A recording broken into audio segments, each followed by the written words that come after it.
All righty. Hey. It's Thursday, 7:00 Eastern, Yeah. 4 Are we p.m. live? Pacific. If we get 20 people to watch today, I'm gonna be very happy because I forgot to make a post yesterday. I had the worst. I'm gonna tell you about what happened to me yesterday. I had the worst time yesterday, and I felt like I was kicking my own ass because I'm having to. Oh, by the way, this is the reschedule Death this Rattle show. podcast. Yes. Sorry. Hi, everybody. It's the Death Rattle podcast on our unusual time because we didn't stream yet last night because of me. And I'm going to explain that the reason why I couldn't stream didn't even happen because of my own foolishness and just being an idiot. I know. I'm so mad. But we'll get into it. Citizen Sleeve's in the chat. What's going on, Citizen Sleeve? What's going on, Jobit? Is it Jobit or Yobit? You got to help me out. I think it's what's going on, Terry? Good to see you. Thanks everybody for coming in. I hope we get at least half the audience up, guys? That we usually get on Wednesday. Good to see everybody. But yeah, actually, you know what? I want to open up with this just because I thought it was. How do you feel? What's up, David? How do you feel about Zendaya, the actor? Zendaya, whatever. I don't care. I swear to God, how do you never know how to pronounce like super famous people's names? Because she's super famous for no reason, and it's a stupid name. I'm sorry, it's a stupid name. This is not her name. Her things? Huh? Yes, I've seen plenty of for no reason. She's been in hell of big projects. I have to watch her movies because she's in effing everything. And that's what I mean. How can you say why? For nothing? She's not good. Why is what? Oh, okay. What's up, I thought it was Kyle, the same person posting over and over. I was like, what? Lenny, what's up? Kyle, you didn't miss us. You did not miss us last night. We did not stream. We're streaming tonight because of that. Nightingale likes Zendaya. Whatever. I mean, I'm sure she has her fans. People also like Neil Breen movies. It's fine. Like, dude, but she's actually a pretty good actor. No, she's not. She's not. Did you? I don't know, man. Like, I think she was pretty good in the Spider-Man stuff, and because she has nothing to do. The reason why she's good is because she has nothing to do. She doesn't have any scenes that require really. Well, she was really good in that tennis movie last year. She's really good in that. Oh, and that was one of the first times where I had seen her get a chance to really act and like do something besides just kind of be the girlfriend, you know. Well, anyway, fine. If we're going to argue about gorgeous, Zendaya, and that's she's gorgeous, and that's why there's a lot of celebrities are famous. Like look at The Rock, dude. He can't act, but he's good looking. I know. I'm sick and tired of The Rock too. I'm sick and tired of Jack Black. I'm sick and tired of The Rock. Yeah, but okay, Jack Black is actually funny. Jack Black is funny. He was funny. I'm just saying, now he's not famous for no reason. Like, no. Yes, I agree. But what I'm saying is, at least in Jack Black's case, he has a long track record. It took a lot for him to get to where he's at. I agree that now he just plays Jack Black in every movie, and it kind of sucks. But I still don't have much issue with him being famous because he paid his dues. You know what I mean? And climbed up the ladder. I don't care. That's not what I'm saying. What I'm saying is I'm sick of seeing these actors. That's what I'm trying to say. I'm tired of seeing them in every movie ever. Yep. I'm sick of it. But it's the same as the IP. It's the exact same thing as IPs. Is she the Nickelback of acting? No, Pedro Pascal is. But she's probably the No, that's not even close, because you may be tired of seeing Pedro Pascal and everything, and I agree. I don't know why I do know why, but he shouldn't be being casted in everything. But he can act, dude. He can really act. Yes, I know. Did you ever see him? Okay, chat, help me out. From that series? Like, help me out, chat. Have I said once that any of these actors besides Zendaya, in my opinion, are bad? Or have I said that I'm just tired of seeing them in movies? Chat, what did I say? And I agree with that. I agree with that because it's about money. Like I said, it's the same thing as the IP. It's like, so it's all about these companies are like, how can we take the least amount of risk with the best chance at a reward? And so, but we're going to just keep casting the same actors because we know that they sell.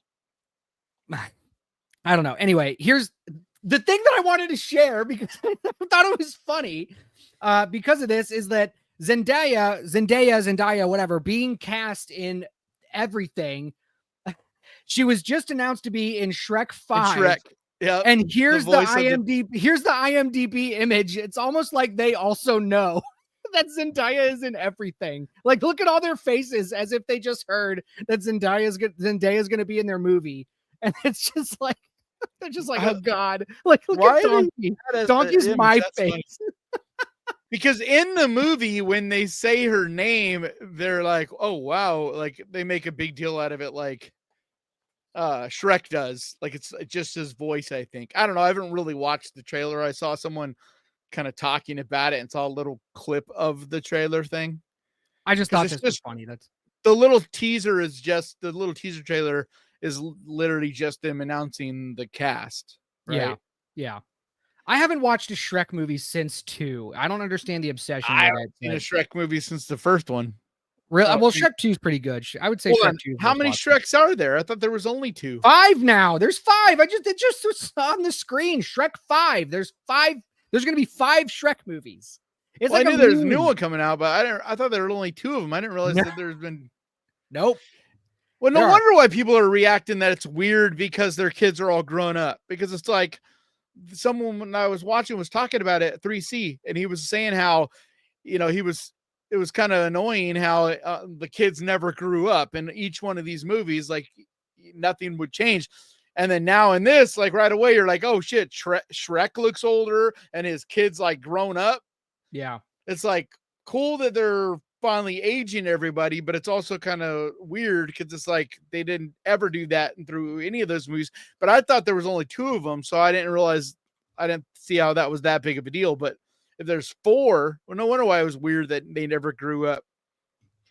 But it's one of those things like in The Simpsons. If all of a sudden The Simpsons just had Lisa and Bart as teenagers, you know what I mean? Yeah. Well, my internet was doing well. Now it's I could give a fuck about Shrek. I'm not like a. Hang on. I did watch that Puss in Boots movie. That was really good. Not that movie was first awesome one, but like the more recent one. Yeah, the more recent one. That movie was awesome. And I'm gonna look like a ghost for this stream because my internet decided to just. James, I have had this up on the screen. James wants to ask, when is Jack Black been funny? He was funny 10 years ago. Tenacious D era, man. Like, I thought he was funny as fuck. School of Rock, Tenacious D. I mean, he was in The Cable Guy for a little bit, and he was funny in that. Dude, I loved him in Nacho Libre, dude. Nacho Libre was fantastic. Yeah, it's one of his best movies. Shallow Hal, which going back is also like it's still funny. I just watched that again. Shallow Hal is still funny. So if you haven't seen that, I think he's I think he's naturally a very funny actor. I also think in 2020 he did some of his best work, where he was just filming himself at home doing crazy shit. Yeah, I thought he was super funny. What he was good in Saving Children with too. Yeah, is I agree with you 100% on that. He's it's like The Rock. He's not asked to be like play anybody but himself. It's the same with what's his name, the little short black dude comedian. What's his name? That's in fucking everything. Yeah. I know who you're talking about. But like there's these certain actors that it's like they're not even asked to play a role. I don't think he's funny in movies. They're just like, just show up and be you. Yeah, sorry. It's like I don't blame the actor because they're like, fine, you're gonna pay me $20 million to show up and just be myself. I don't gotta worry about like creating a character. Okay. Yeah. Heather, sorry. I blame the people, at these studios. I wanted to share for everything in Hollywood. They're the reason where there's problems with everything. Everything that's wrong in Hollywood is because of the studios. Period. I would push back on that, but I think a great deal, yes, is. But name one thing that is a problem beyond the studios. The writers, the WGA, no, it's the writers are only writing because I think there's great writing out there, right? The studios are the ones that are selecting these bullshit scripts. It's not the writers. There's tons of talented writers. No, but it's about picking the writer. Like the studios are the ones still picking them. Like, I can't blame, it's just like actors, right? If the actors can't act, I don't blame the actor. They can't act, right? I blame the studio because they're the ones that are selecting them. They're selecting the director. Everything starts with the studio. So it's kind of like if you make a beautiful meal, right? If you have a shitty chef, of course it's not going to be great food. But what really matters is where it starts, buying the ingredients. It all starts with the ingredients. If you buy, I don't care how good your chef is. If you buy crap from the dollar store, you're going to, no matter how good that chef is, the food is still not going to be great. And that's how I see it with the studio. They're the money. I would say they're the ones that are getting everything starts there. And so they're the ones I blame. They're the reasons that bad actors have jobs. They're the reasons bad writers have jobs. They're the reasons, you know what I mean? There's the reasons that special effects artists don't get the time to finish projects. Like, everything that's wrong, it begins, and it's the studio. They're the problem.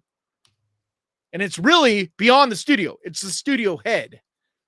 It's the main top people at those studios, because you can't just blame Lionsgate and it's like, Mary Jo who does finance and whatever. It's not her fault. Kevin Hart. That's the guy we were thinking of. Kevin Hart. Thank you. Thank you, chat. Because I think Kevin Hart's funny when he does not Joe Pesci stand-up stuff or whatever. I think Kevin Hart's stand-up is funny. I don't find him funny. But in his movies, he's not funny. And I think it's because he's just kind of never asked to really act. What's up, Big Rod? Yeah, I know. They're like, just be funny. I feel like that's what the director says. You're Kevin Hart. You're funny. Be funny in our movie. And then you get Borderlands. And there are some comedians that can do that. Like Jim Carrey is one of those where you can just be like, Jim Carrey, just be funny. And he will find he'll come with something genius. But there's not a lot of actors that are like that. Bria has a question. Hi, Bria. She wants to know what movie scared us the most on a first watch. The Ring. I'll always remember that. That's tough, man, because it's like it depends on when you watched it.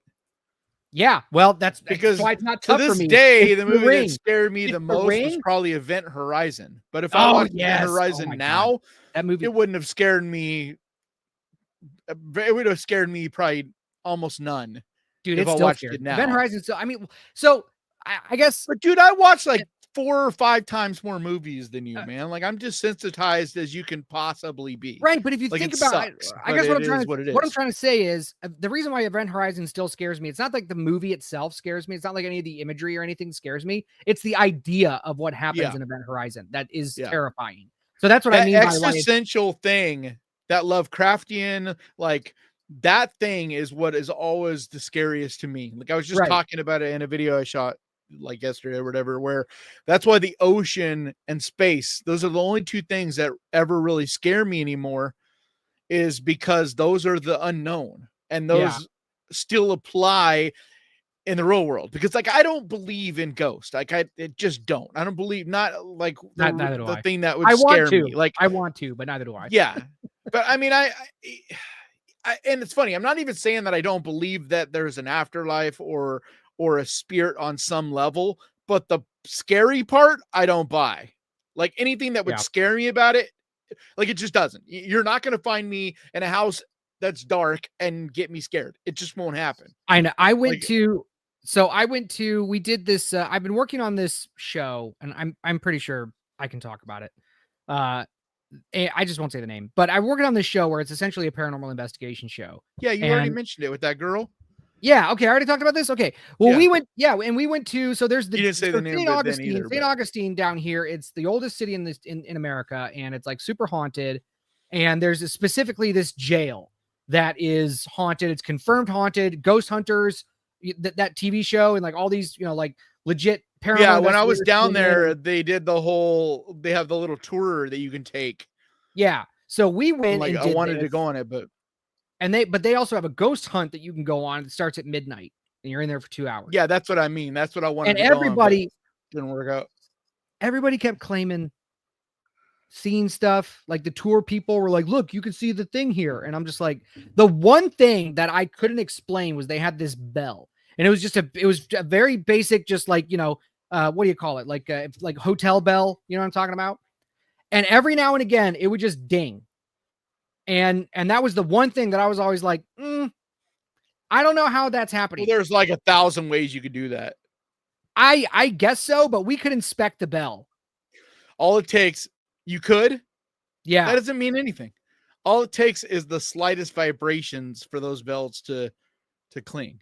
Like you're talking about the kind that you hit the top of? Yeah. A hotel bell? Yeah. No, because this was common. sounding like somebody was. If you get a chance, look it up online. Like there's so many ways for those things to be like. All it takes is someone stomping their foot kind of hard nearby, and if there's like a loose panel in the floor, or not even that. I know, but like even just old buildings, they shift and stuff. Those bells will. Trust me. Look into it. I've seen a couple different things where they talk about and they show how easily those bells can chime. I understand. What I'm trying to say is, because like if it has the loose thing in it, like if you know how they work, it's just the weight, right, being distributed. So if it's kind of loose, it'll just literally, like over time, it'll just slightly go like that, and it makes it ring. Now, were you getting a full loud ring or just a little bit? Yes, I'm telling you, I was getting a ding. I was sitting in the room, like a full on as loud as if someone was hitting it. Yeah, not if somebody was slamming it, but yeah, if somebody just came up and was like, ding, ding, ding. I still. I know that. What? Listen, what? I mean, I've seen apparitions. I'm sure there's something going on. I've seen a few things like straight up apparitions in my life, and I still don't really believe it. So, like, what I'm trying to say is, I've seen a lot of shit, but I also know that the human brain, when it wants to see something, it will see things. And then there's so many different ways where you can practically explain a lot of things. And it's the same as UFOs for me, right? Like UFOs exist, period. End of discussion. But what does a UFO stand for? It's just simply an unidentified flying object, right? Right. Well, that's why they've updated that. There's a good chance of even UAP, it's still an unexplained flying aerial phenomena. UAP. Yeah. It still means the same thing. And all it is just you can't explain what it is. And dude, the government, our black ops, our technology is so far beyond what anybody ever sees. And it's like the American public is so dumb when it comes to this, because when you see the technology that we are shown that the military has, and you like think about it even for a second, you're like, this is technology that we invented in the 1970s. Yeah. So you're telling me our military is still using, and that they're all this money that goes to this advancement, we still only have this same shit? Because like recently I was watching a YouTube video where the guy was able to go on in one of the it's like, I think it was the Blackbird or whatever. It's like the stealth, supposed to be to this day still the most advanced stealth aircraft for spying basically on other countries and whatever that we have, right? And this YouTuber went in the cockpit and actually was able to fly in one and stuff. And I was watching it, and it just hit me like a ton of bricks while I was watching that. I was like, this is the oldest fucking technology. We drive around in cars that have more advanced technology than this. Like, dude, if you ever get a chance, go and look at what the cockpit of those things look like. It's literally shit from the 70s and 80s. You're telling me that's what our military uses? That's the best that we got? Where's all the money that is still being spent on advanced research and shit? Where's it going? It's because we don't see any of it. And everybody knows that. Like, if you say it to everybody, everybody's like, well, yeah, of course we have to. But you don't understand the level of advancement that we have. That, like, the shit that's been invented in the last 40, 50 years, like, it's because that's like looking at the technology we had in 1920 to 1970. Look at the airplanes we were flying in 1920 and the stuff we were playing in 1970. Yeah. It's like, that's the same time jump. And you're telling me that it's literally, we would look at it and think it was magic if we saw it right now. Like, it's probably almost to that degree. And that's why I think the UFOs are, to me, the majority of it is government. As much as I want there to be alien life and all that, and there might be, I think it's still the majority of what we're seeing is just government shit. Citizen Sleeve says, have you guys seen The Incident, criminal asylum horror movie on Prime, at least in the UK? I've seen it a bunch of times, recommended. Richard Brake is in it. I have not seen that yet. I love Richard Brake, though. He's awesome. I'm watching Getaway tonight for my review tomorrow. So after I get off, that's on Shudder. Getaway? Yeah, a couple of people recommended it. Like that old ass movie? No. Hang on. It's about a family that goes on vacation. Huh? I think I'm thinking of The Getaway. Yeah, this is. I've been watching a couple series, like taking a break for. Well, I mean, I've watched some horror movies and stuff too, but like I just saw Last Breath in theaters. It comes out today, but I saw it like a couple days ago. Really, really good. It's not really horror. It's a true story. Like one of those hyper real true story thrillers. But dude, talking about the ocean, like it's terrifying, man. Oh yeah, I've been wanting to watch this. It's on Shudder. Yeah. So this is what I'm going to watch this tonight for my review tomorrow. Yeah, I heard it's good. It looks cool. It's like an island, like cult type of deal or whatever. Yeah, but it looks kind of like humor. It's like gonna be like a kind of horror comedy. Ralph, I'm gonna watch. I've watched. Don't worry.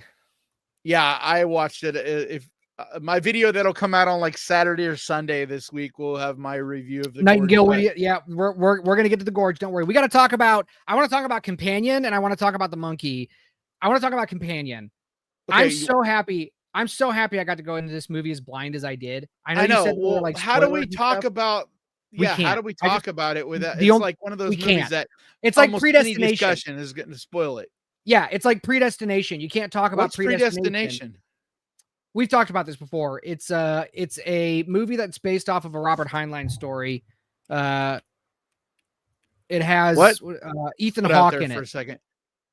It's a movie based. It's a 2014 movie based off a Robert Heinlein story. Is that the one with what's her name?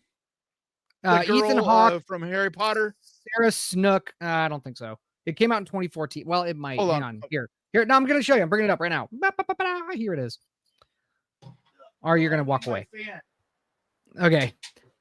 Yeah, it's a I'm going to pause this trailer. How do you stop? Stop. Okay. I needed it. Man, it's like it's already hot out here. I don't know about Florida, but it's this like movie. Yeah, it was 78 today. But it's this anyway. This movie did not do very well in the box office because there is but I thought it was pretty good, man. There is no way to market this. This movie's fantastic. There's no way to market it without spoiling it. You can't. That's why I didn't do very well. That. How do you market this movie? Like this trailer already gives away like way too much. Like I don't even like that it's on. For anybody that hasn't seen Predestination, go watch it. It's so good. I know. I've seen the trailer because I've talked about it in videos, but so Companion, I still feel you're right. If you haven't seen Companion's even worse because like the big thing is given away in the first like maybe 10 minutes of the movie, but I know. And when that happened, it's so cool to not know. I know. And when it happened, I was like, oh, what's going on? like the story. Like I already unfortunately knew because I saw the second trailer on accident. It's guys. I like literally walked into a theater and it was playing and it was like a dead giveaway. And then they also have a bunch of movie posters that were dead giveaways. Jack, it's not it's not horror. It's like soft. I can't even say what it is, but it's not horror. It's not horror. It's got sci-fi elements. It's got like rom-com elements, but it's not quite a comedy. It's like I tried it when I talked about it. It's like there's a lighthearted feel to it. Yeah, but it's not overtly funny. It's like there's moments of humor, but it doesn't feel like a comedy. Yeah, it just doesn't feel super dark either. There's like a fun kind of. It's a great idea. It's got a thriller, sci-fi, slasher kind of vibe to it. It's a great idea. It's a great story. I liked all of the characters, and I liked them even more. It's horror. When the twists happen. I don't think it's horror. I don't think it's horror. It's enough in the horror world. There's some deaths and gore and shit that make it into the horror world. See, I mean, plenty of scenes. There's more gore. There's more gore in Saving Private Ryan, and that's not a horror movie. Well, yeah, but it's about intention and tonality. Right. I'm not saying it's a horror movie. I'm saying it's in the horror family. Like it's in that big umbrella. Maybe. I feel like, you know, I think the argument can be, I think it's more soft horror than a thriller. It's like because a thriller is like a crime thriller. Go see Companion, guys. Go see it. Because I really want to talk about this movie in detail, but I know, and it's a shame, man. That's what I was saying to you last week before you had seen it, but I was saying how it's a real shame that it's already video, you know, VOD. It's like it is still playing in a few theaters. Like I still have it at a couple of my theaters. But Nightingale, you're wrong. You're wrong. It was not. No, you're not wrong. That's just your opinion. Nightingale says it was way too predictable. Come on. Tell me where you predicted unless that you movie. unless Tell me you where you predicted that movie. You did not. Unless you saw the trailer, you didn't. That was not predictable. That's the problem. It's like Abigail. If you were to go see Abigail without having seen any trailer, no, you would have known immediately that there was something wrong with Abigail. Well, you would have known immediately. You know in this movie something's not right quickly too, but you're not going to necessarily guess what it's doing. But not okay. You know that there's something going on, but you never would guess what it is when it happens. When they say, and I don't think if you're seeing a little ballerina Abigail dancing around, you're going to immediately be thinking she's a vampire. Like, why would you jump to that? Think about that movie, the way it sets up, like the first 10 minutes. Yeah, it just looks like it's a kidnapping kind of movie. There's something wrong with this girl. I don't think so, because the way it sets up, like, I think you're forgetting the first like 10 minutes of Abigail, because it's not until maybe I only watched it once. I never want to watch it again. Because in the beginning she's just dancing, dude. She's did a recital, and then she goes home and gets in her little girly bed, and then all of a sudden these fucking people break in and kidnap her and shit. And like I feel like there's nothing that registers vampire until once she's home and has that first conversation with what's her name? Like you can say that again. Jack's like a movie with something going on. Get out of here. He says there's something wrong with every girl. I'm not saying Abigail's as good as Companion. It's not. It's not even close. I think Companion is a much better movie. All right, so that was Companion. I'm just saying as far as that goes. Go watch Companion. It's so good. Now we're gonna get to the monkey. Because the difference with this though is, see, Abigail, I felt like there was no way they could promote that movie. Period. There's no way you make a trailer without giving that away. Like and that's why as much as it sucks that they gave it away, there's no way you could promote that movie otherwise. Because so much of it is just the little girl running around as a vampire. Like 90% of that movie. I don't know how you would cut a trailer without giving that away.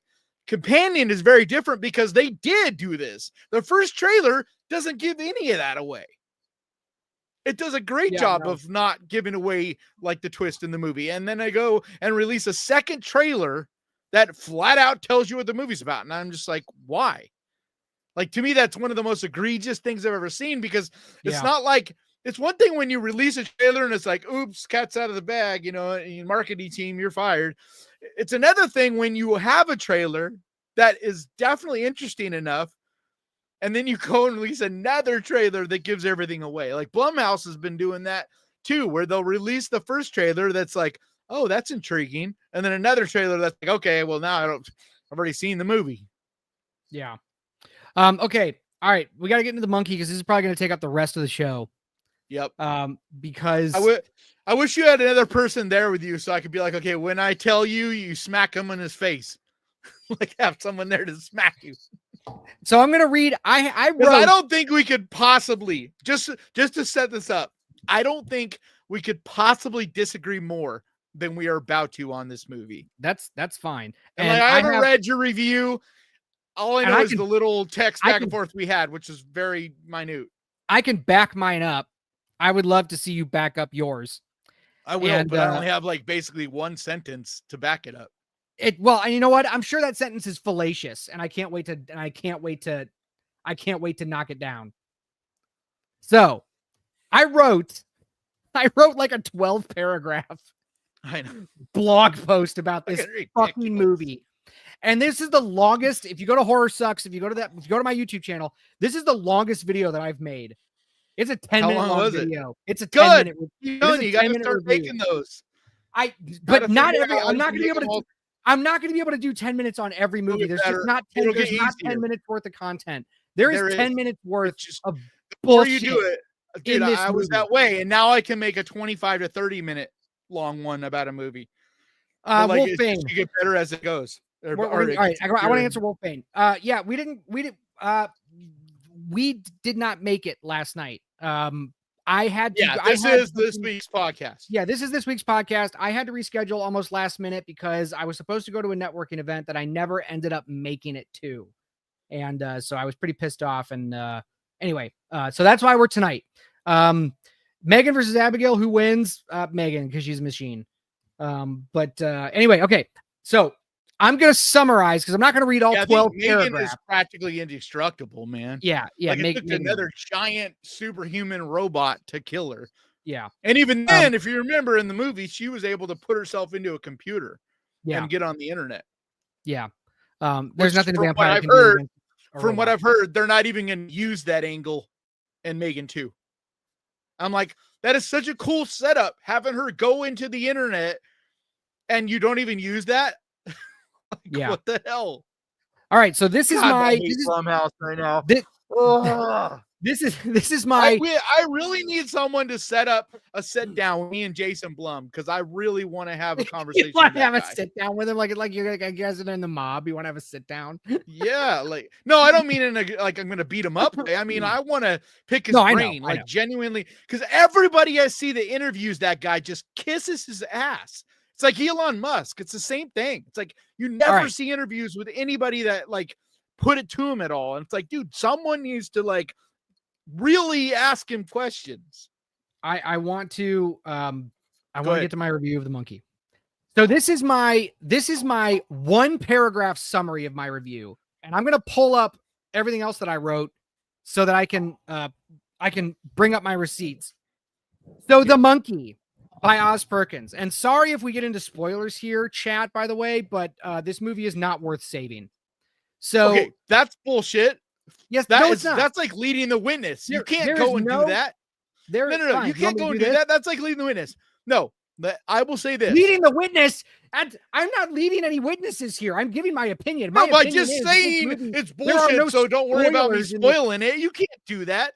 There is not one thing in this movie that you will spoil is going to make the movie any worse than it is. And what I was going to say is it's not a movie that you really can spoil.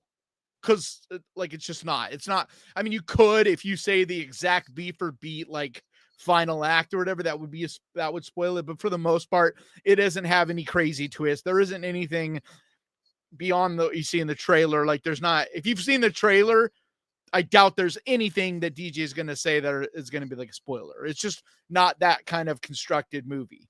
Like if we talk about certain kills, like the swimming pool one, what happens where the trailer cuts? Like if we give that away, yeah, that's a spoiler. Like certain things like that. Yeah, I'm not going to talk about it. I don't care. I'm not going to talk about that. But I'm just saying, like, it's not like it has story points really that are strictly from spoilers. A story, plot, character, horror, and comedy perspective. This movie is a 0 out of 5, and I don't rate movies. And so I won't. And I will warn anybody that's watching still that hasn't seen it. I will warn you if DJ is starting to get into any territory that I'm like, no, that will be a spoiler. I'll warn you before we go there. All right. Here's my one paragraph. Because regardless of opinion, even if I think it's the worst movie ever, I would still never tell you to not see a movie based solely on my opinion. I will. Oz Perkins doesn't deserve 1 red cent from making this piece of shit. I will tell you not to go see it. And it has lost money. It has movie that's got really? Yep. Really? Yep. This movie that has 80% on Rotten Tomatoes that has made over its budget already. It has a 30% drop and is underperforming its projections because of how fucking bad it is. Where are you seeing this? I'm on the numbers. I always show you my sources. It is literally already made over its budget. So here is the graph of the monkey. We're going to go into here, and here's its opening weekend. Here's where it dips. So it's underperforming, still underperforming, and it's just going to keep going down because nobody is going back to watch this. They watch it one time. Projections don't matter. The projections don't matter, regardless of what someone projected. I'm talking about it is still made over. It's already made well over its budget. If you're below, so what? That's still not an indicator that it's a good movie. It's not an indicator that it's a good movie just because it made over its budget. What indicates that it's a good movie is that people are going back to watch it, that people are telling other people to go see the movie. That's where you go and you look at these numbers. I didn't say that. I did not say that that's what makes it says it's a good movie. I simply said you argued with me when I said projections don't matter because it is making money. It's underperforming. Kanan, this is you. When I said that it's underperforming and it's losing money, it's not underperforming. It's not underperforming. Right here, dude. It's right here. It's underperforming. It's not doing it. They did not want this. They want to be in here. This is where they want to be. This is the second highest. Not making your money back. Second highest grossing movie that Neon has ever had. Or second highest opening weekend. Second only to Longlegs. Still not an argument. Which is another movie that killed it, made more than they had ever made, and yet you hated it. Longlegs, I didn't hate Longlegs. I didn't think it was as good as everybody thought it was, but I didn't hate it. I thought we need to go back and we need receipts and hear what you said to me. Okay, that day after Wednesday after. My review is on my channel. And I say it's a serviceable movie. It has a weak third act. Okay.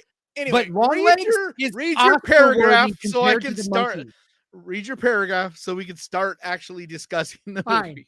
And sorry, Grease Weekly Games. Sorry to your wife, but it's going to be that show. What did his wife say? He said my wife just told me to turn down the two guys yelling at each other. I mean, that is what the podcast should be called. It's two idiots. The two guys yelling podcast. So, all right. So my one paragraph review is The Monkey by Oz Perkins is a frustrating misfire that tries too hard to be edgy and dark, but ends up feeling desperate and uninspired. Laden with cringeworthy dialogue, forced quips, and a nonsensical plot, the film misunderstands both horror and satire, failing to deliver genuine scares or effective comedy. While the premise of a cursed toy monkey had potential, the execution is bogged down by contrived twists, excessive talking, and a story that never fully commits to being either a horror film or a dark comedy. Despite strong performances from Theo James and Colin O'Brien, The Monkey ultimately feels like a half-hearted, try-hard attempt at subverting horror tropes, leaving fans and Perkins' previous work disappointed. And all I have to say is actually ask you a question. This is my only rebuttal, and I've been waiting a week to ask you this question. Did you like Malignant? No. Did you like Terrifier 2? No. I rest my case. So what? Terrifier 2 is a better movie than this. No, this is just a splatter film. Flat out, this movie is just not for you. You 100% do not get this humor. No, you just don't. I get it. It's bad. No, you don't. No. Saying you don't get it, why did the chicken doesn't resonate with you. Why did the chicken cross the road? Yeah, I don't think that's a funny joke. Get to the other side. Is that funny? But joke's not written for someone. Did you get it? Me. But did you get the joke? Do you understand? I don't get why that's funny. Because it's an obvious answer to a joke that is set up to have some sort of mystery. It's like a dad joke. Okay. No, but see, the difference between me and you is I know if I don't get something, and I'm okay with that. Have you seen? I don't get mushrooms. Lots of people love mushrooms. Wait. Lots of people love them. I don't get them. Have you seen The Death of Stalin? Have you seen that movie, The Death of Stalin? Dark comedy, hilarious, well-written jokes. No. There isn't only one type of dark comedy, dude. Like, I don't even really think The Monkey is a horror movie. I think it's a satirical black comedy. What is it satirizing? Dude, What's it satirizing? Tell me if it's so obvious. Tell me what it's right there. That if right there tells me you didn't get this answer humor. The question. What's it's like I don't get mayonnaise. I don't get why anyone would like mayonnaise. I think it's disgusting. All right, so you're not going to answer the question. That's fine. But I'm not going to say mayonnaise is bad. I'm going to say I just don't like mayonnaise. That's the thing. You cannot just simply say, I don't like this. I did not get it. I did not get this type of humor. I don't get why anybody would like this movie. I got the humor. Instead, I understood the humor. You got to say it's bad. It's not funny. Didn't. I understood it. No, you didn't. I understood. No, you didn't. Okay, there's only Kanan. There's one way to interpret what these jokes are. No. When I say you didn't get something, you think that means you didn't understand it. I'm not. That isn't about you understanding it. It's meaning it doesn't resonate. You don't get it. It flew right past you. It's not what you think is funny, and so it doesn't work for you. So you don't think it's funny. That it means you didn't get it. Like I said, it's like mushrooms or mayonnaise. I don't get those things. But there are people that would die for mushrooms. Like they think mushrooms are amazing. And I've never tasted them, or fish. I hate fish. But I'm not going to say fish is bad, because it's not. If there's millions of people that enjoy fish, it's just I don't like fish. I don't get fish. I don't get why people like fish. I don't like it. I'm still waiting for an argument for why this movie is good, though. Because you can't explain this to you. If you didn't like Malignant, you won't like this movie. There's two sides to everything. It's very much the same. Help me out. Anybody humor. In the chat like The Monkey can tell me why it's a good movie? Anybody? Dude, it's ridiculously funny. To the right audience, like me, I have not laughed that hard at a movie in I don't know how long. There is like, it is so funny. It's satirical, it's campy, it's like I don't know what it's camp. satirizing. Everything is turned up like way beyond, like it does that Family Guy thing where Family Guy discovered the joke of that if you do something way too long, it starts to be annoying and then eventually it becomes funny. Like the way they did this movie never became funny. No, it's a different kind of humor. I'm saying it's that type of thing where if you turn something up so far, it becomes ridiculous and then it becomes funny, but only to the audience that I'll give you plenty of examples of those kinds of movies that are actually funny. Dude, that do that. The same final thing. scene. And I'm not going to say it. And don't kills vampire women. Don't give this away. But the final scene. The final thing that happens with the school bus, okay? Don't go farther than that because I don't want to spoil it for anybody. It was straight up the funniest thing I've seen in years. I was literally falling out of my chair in the theater, and it's the final thing you see in the movie. I'm sorry. It was set up so well earlier in the movie, and that is the only example I need. Like, if you didn't think that that's funny, this is just not your sense of humor. Like, that's fine, dude. There's nothing wrong with that. But when you go as far as to say it's a bad movie, when you're talking, it's like I don't understand Chinese. So anybody that understands Chinese is a weirdo. They're strange. They're from another planet. Like that's literally what you're doing. So that's not the same. How is it not the same? You do not understand. Chinese is a language. Chinese is a language that has rules. Chinese is a language, firstly, that has rules, that makes sense, that is easily that's repeatable, that you can learn and that you can eventually understand. When it comes to filmmaking and it comes to storytelling, characters, plot, humor, whatever, even if it's dark humor, even if it's stupid fart humor, there's ways to set up and execute jokes. There's ways to have promises and payoffs. One way or the other. This movie didn't have any of it. It had poorly timed jokes. It had like you literally just do not get it. No, like, I guarantee you. I'm telling you why this movie is not the same as a language. Movies, if you keep watching horror movies and movies, I watch horror. I know. I've seen so many film intentionally. You will learn it. It's like Chinese, right? Like you can't learn the language. I've seen them. One of my favorite movies is Tucker and Dale. And that is definitely a movie that's so different. That doesn't take itself seriously, which is same one of the only that's defenses. My point. I have like over 50 comments on my monkey review, and they're all just it wasn't taking itself seriously. That's a bad argument. Tucker and Dale doesn't take itself seriously. It's impossible. It's impossible to defend. It's impossible to defend something that someone just doesn't understand. No, you can. How do I defend? It's like me telling you, you do not speak this language. Why is it good? Because I can't tell you how. Why it's bad. You need to tell me why it's good. It's funny. Why is it funny? What makes this? What makes? Because it just either resonates with you or at the end of the movie. Man. At the end of the movie. When I won't name names, but at the end of the movie, when the character reconciliation moment happens, you know what I'm talking about? The brothers? Yes.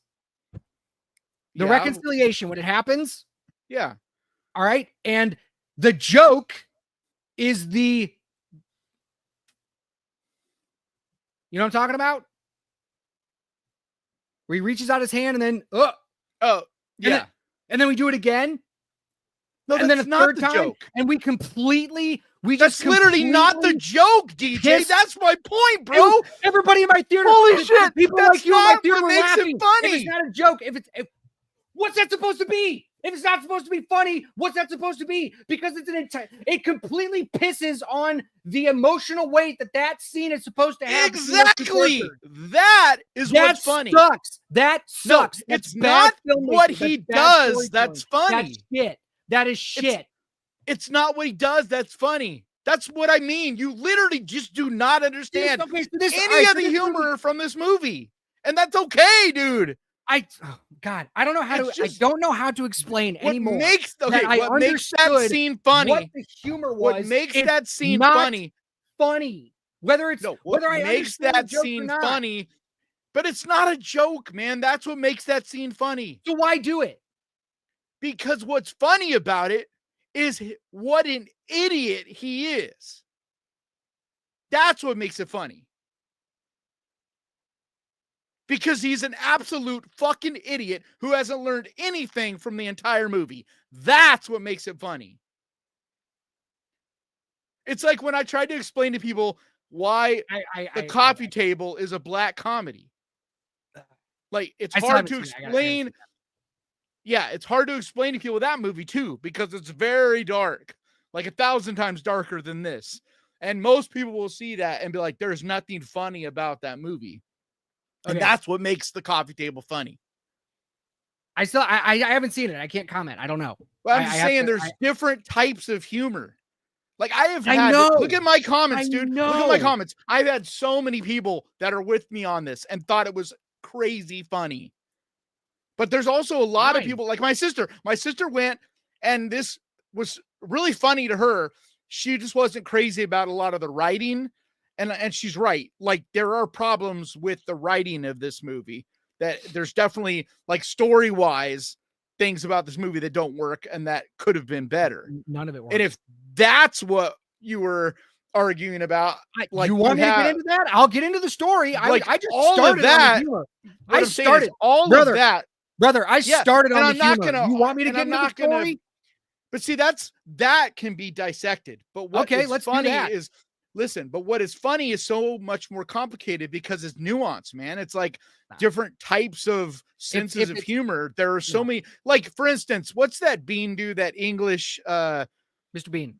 Yeah, Mr. Bean. Like, Hilarious. There's so many people that think he is hilarious. I have never thought it was funny ever. I just don't. You know, like, a lot of British humor I don't like. I love Monty Python, but a lot of it I'm just like, I don't get it. But I never think people are idiots for liking it or that it's bad. I'm just like, it's just not my sense of humor. And this movie is just not your sense of humor. Like, the writing part, though, like, I'm sure you got a lot of valid points when it comes to the story structure. There's a lot of things, like my sister's big issue with it writing wise was that there's never an anchor point. This movie never makes you really give a shit about the characters. That's absolutely true. Yeah, and I agree. Right. I want to go because it was so funny, you know, like I'm not saying this is the best movie ever made. I just think it's super fucking funny and entertaining. And I think that for the right audience, this is going to be entertaining. You're going to really enjoy it. And like I said in my review of it was this, there is as good of a chance that you were going to love this movie and think it's hilarious as there is you're going to hate this movie and not think it's funny at all. I think that most people are going to land on one side or the other. There's not going to be a lot of people that are in the middle because it is like this really weird type of humor that's just not, you know, it's just not everybody's thing. Like it's not most people's kind of humor. So it's the same humor that's actually in Long Legs. And a lot of people don't even pick up on it. Like the scene with, like I could talk about this without it being a spoiler, right? It's in Long Legs. The scene with, hurry up, I want to get to Nicolas Cage, where he's in the car and he goes, you know, mommy, and he does the whole like meltdown thing in the car. Yeah. That's funny as hell. And like a lot of people get that humor. Exactly. A lot of people did not realize that that's humor. Why is that supposed to be funny? That sounds like what I got out of that. That's if Oz Perkins would put that in as a meant to be a joke instead of meant to be somebody who is mentally deranged dealing with abuse growing up and a result of what his upbringing and his corruption have turned him into. If Oz just put that in for a joke. No, it's both things. Yeah, okay. I don't think that's funny. I'm not saying it isn't what you're saying. It is that, but it also is very funny. And it's one of those things that it's his sense of humor that Perkins has. And like, I like that he did a whole comedy of that, but I also know that there's a very little chance he's going to do another comedy because it's really just not the sense of humor that most people have. It's not what most people think of as comedy. I would agree, but for different reasons. All right. I want to get to some chats because chat has some opinions. Yeah. Ralph says, I disagree, DJ. Monkey's worth the watch. Definitely the rent and possibly the buy for King fans. Okay. Now, okay. I should have, I'm going to go through this, but I should have also put a disclaimer that I have not read the short story. And so a lot of my story problems are probably just going to be because there are also problems in the short story. Yeah. And that's what my sister said. If that's the case, then this should never have been turned into a film. So I'm not going to. This expands on it. Like from what I know, it basically like all the part of the movie where he's still a kid. That's where it's pretty close to Stephen King. And then after that is where it starts to kind of expand upon it. Like, well, it was definitely better. The first half was definitely better than the second half. So that makes sense. Writing wise, I agree. Grease Weekly Game says swimming pool spoilies. But it does take a crazy shift that's why I think it's really not, the second half of The Monkey is just really not going to work for a lot of people because like I said, it's this weird sense of humor. It's like macabre and dark, but it's also silly and stupid and lowbrow and unintelligent. Yeah, it's very lowbrow, but that's what doesn't makes take it great. Above 70 to, exactly. Dumb and Dumber, it's funny as hell, dude. But like, it's very also stupid. Smart. Also a smart comedy. You have to be a good writer to write Dumb and Dumber. Some of it, but there's a lot of really stupid. There's a lot of really stupid humor in there too. Like, what's the most annoying sound in the world? Like, I fucking love that movie, but like, there's a lot of stupid humor in it. Down Devil says, "Yep, seen Along with the Monkey, both fun movies." Heather says something to Ralph. I don't think it's the metal kid's hair in The Monkey made it worth watching. Okay. See, that's he gets it. That's what I'm talking about. Like, that is obviously a wig. That's the actor from Halloween Ends. Like, it's purposely. He's put there. That is super funny because he's like a cameo. It's the same as the role that what's his name plays, the stepdad. Like, it's another I saw thing. Halloween Ends once. Funny. I'm never gonna watch it again. I don't remember anything about it. It's a terrible movie. No, it's an awful movie. But what's funny about it is that most horror fans are gonna recognize that it's that guy in a wig, and that's what makes it super funny. James says, I thought those two both love King. Yes, I think Kanan and I both love Stephen King. I think that I do. I like his books. I like a lot of King. But I also like a lot of King movies too. Like, But I also think sometimes his writing doesn't translate into movies. Right, it doesn't. James also says, let DJ talk. You know, yes, and that's the thing. Like, when you can be long-winded and detailed, it works. And that's why I feel like his series seem to work a lot of times better, more than his movies. Because like you can be a lot more detail oriented and expand upon things, but in his movies they feel hollow and empty, and like there's lots of gaps and holes in them a lot of times. Some, you know. Seja says, you guys crack me up. I'm saying all of them, but a lot of them. King just doesn't always like. Flanagan is to me the only person that really can take and make Stephen King's he has done the best in a visual format. I agree. He's done the best renditions of Kings. I would agree. John Elfest says the monkey's greater than Longlegs. Okay, disagree for a lot of different reasons. Such different movies, man. Well, Longlegs has a real compare the two. Longlegs has real characters. Longlegs has stakes. Longlegs has. But regardless, they're just like such different. You have setup and payoff in those movies. Longlegs is about the writing. Like Longlegs is about the writing. Movie. The Monkey is a bad movie. So like, but Longlegs is about the writing. Longlegs is about the storytelling. The Monkey, the story doesn't. The story is the least important thing. It is a visual and humor first movie. Then I wish they would have. The story of the Monkey is way further down because it doesn't matter. It's a real bare bones. It's just Grease. This is what we've talked about before. Like, you are a story first. I am, and I always will be. Which and is I fine. will never apologize for that. I'm trying to. You shouldn't, but you should be aware that that is not the only way to view movies or make movies. Then the other ways are wrong. No, because like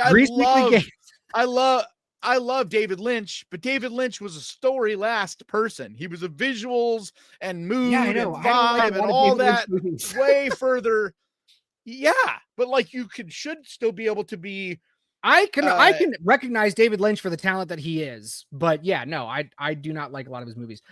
Grease Weekly Game says, is it as good as the band The Monkees? No, I don't even think the band The Monkees is that. They're not even like a real band. That's a joke, DJ. That's meant as a joke. I know. It's just not a funny joke. I get it. I just wanted to talk about the Monkees for a second because I think they were weren't they like one of the first like fake studio bands? They were the first TV series band. Yeah. So like they were literally a fabricated band to make a TV show. Yeah. And ended up turning into a real band and making real music. Yeah. Like the Partridge Family did the same thing. Mac Attack says projections matter a lot to the studios. Yes, they do. Ralph says Monkey, the kills are the only thing that matters to them, and that's the problem. Projections and money, it's important. You need those to continue to make movies, but it shouldn't be the only thing that matters, and that's my problem with studios. It's not. It's all right.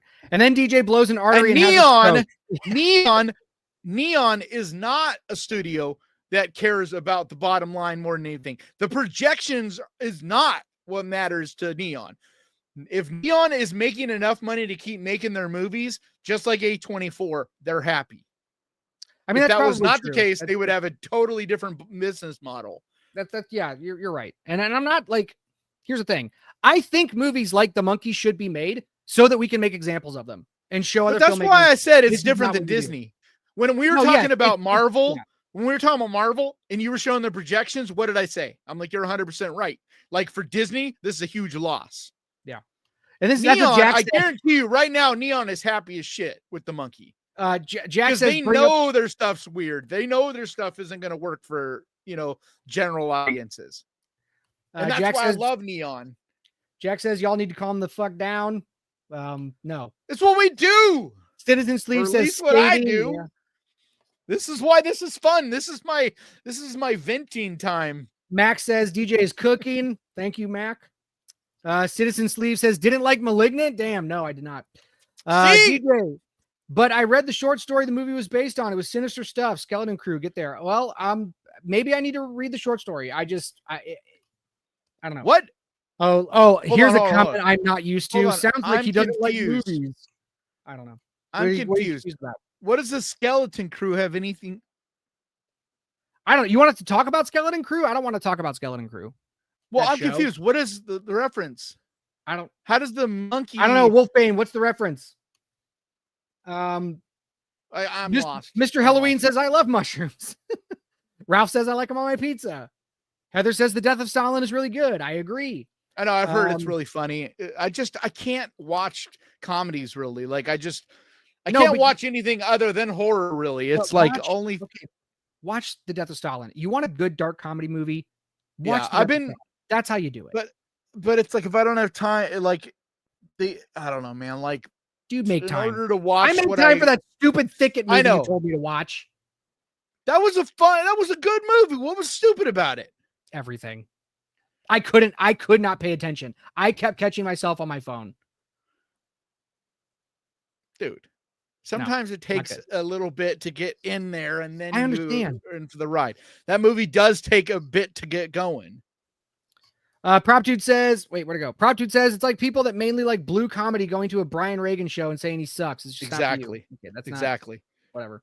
Dude, before I forget though, these are not horror. So just keep that in mind. But I've watched 2 series. I watched the complete first season of one and then just started the other one. Excuse me. But The Pit, dude. If you want a good TV show that's like drama, it's incredible, dude. It's about an ER, basically an ER, and like has all the doctors and like it's hard to even explain, but it's the most, every doctor out there is praising it because they're like, it's the most accurate anyone's ever got what it's like to be an ER doctor, an ER nurse and stuff. And it's like, it's gory, it's brutal, it's sad, but it's so good, man. Okay. Yeah. The Pit on I'll HBO.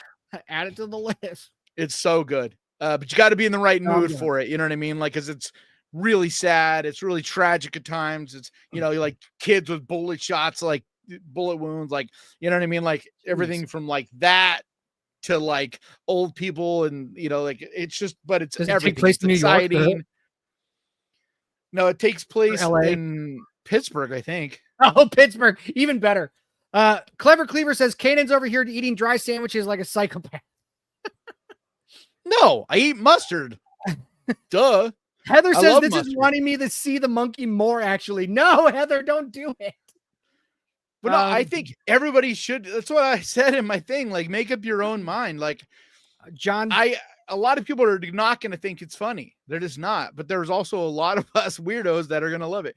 John says, the other series is brand new and it's not even the full season out yet.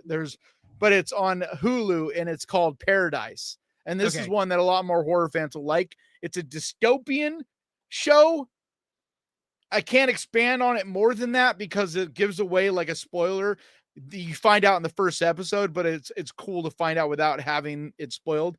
But it's really, really good. It's like, it's dark and twisted and it's got like an espionage kind of feel to it, but it's also got a horror kind of element that just feels like it's one of those, like, I don't know how horror they're going to take it. Kind of like the show Lost, where as it went, it got more and more creepy and horror based, but you never were quite sure if it was going to go there or what level. So this is that. I've only seen like 3 episodes in, so it might get more horror or it might just stay where it's kind of like more sci-fi than it is horror, but it's really good. It's called Paradise. It's a brand new series. It just came out like 2 weeks ago on Hulu, or a week ago on Hulu.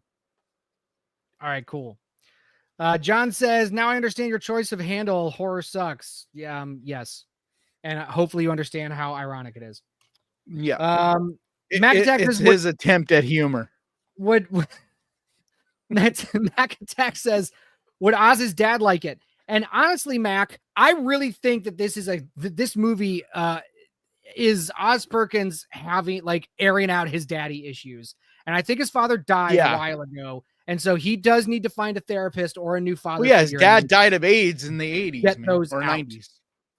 Well, he needs to get those out, and not in a movie like this where it just seems pathetic. See, I totally disagree with that. I don't think you could make this movie if you hadn't worked through those issues.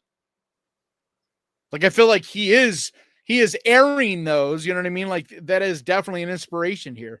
But what I'm saying is I don't think he still has those issues, or he wouldn't be able to clearly talk about them and use them in because I feel like it's very much here. So it seems like an emotional outburst more than it is working through something. I don't think he is working through it anymore. That's what I mean. I don't think he has worked through it, is what I'm trying to say. Like, this is something where it's like somebody got whole thing with his dad is super complex though, because he didn't know, and nobody knew, and nobody talked about it, that his dad was gay until like all of a sudden his dad has to come out that he's gay at the same time that he's dying of AIDS. And it was a huge deal. And he's talked about it in like a lot of different podcasts and things like that. But like, he was still pretty young. I think he was like 11 or 12, something like that. And so it was like, just so much to deal with. Like, my parents separated, and it's been a lie. They've been lying to me my whole life on why they're separated.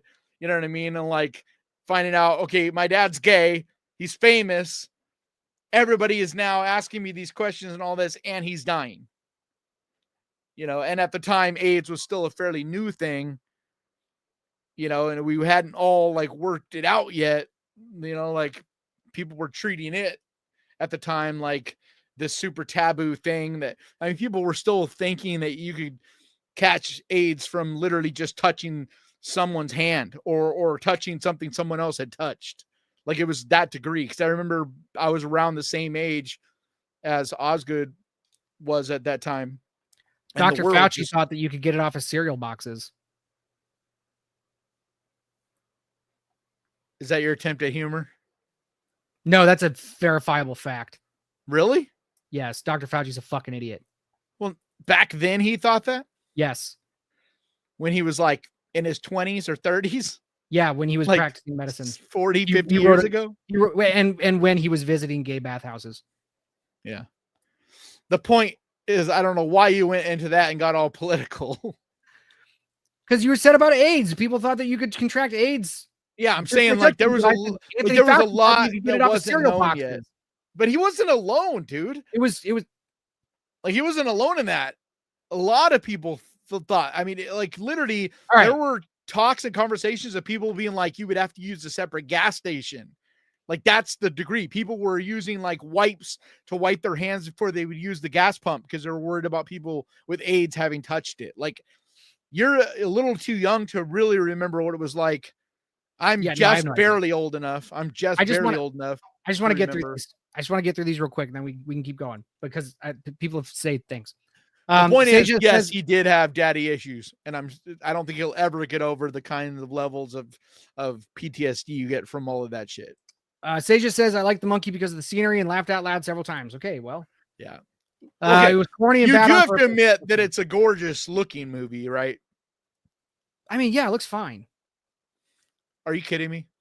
Like, Osgood Perkins' movies look amazing. Like, everybody agrees on that. I didn't disagree. Like, they're really well shot, and the lighting and everything. Like, come on, man.